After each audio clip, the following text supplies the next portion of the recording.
তো হ্যালো বন্ধুরা, আপনি সবাই কেমন আছেন? আশা করি ভালো আছেন।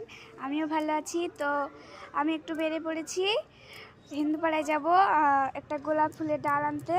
তার জন্য আমার দাদা আর আমি রাস্তায় আসতে আসতে আমার ছোটো দাদার সাথে দেখা হয়ে গেল। এই দেখুন, আনিসকে নিয়ে আসছে আমার ভাই, আগে আগে যাচ্ছে। আর আমাদের এখানে একটা হাট বসে, ওই যে সামনে।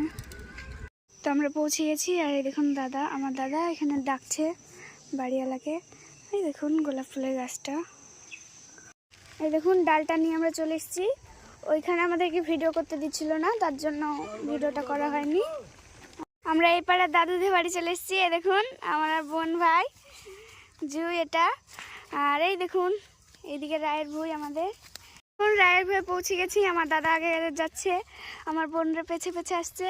রায়ের ভুঁইটায় কত সুন্দর ফুল ফুটেছে, দারুণ লাগছে দেখতে। আমি কয়েকটা ছবিও তুলবো।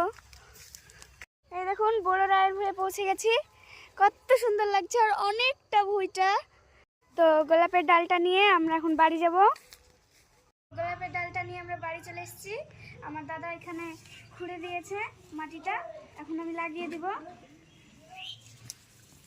কত সুন্দর একটা কলি হয়েছে দেখুন গোলাপ ফুলের। ফুলটা এখনো পুরো ফুটেনি, ফুটবে। আর আমার ভিডিওটা এখানে শেষ করলাম। ভালো লাগলে লাইক কমেন্ট শেয়ার করবেন, আমার চ্যানেলটিকে সাবস্ক্রাইব করে দিবেন। দেখা হচ্ছে পরের ভিডিওতে।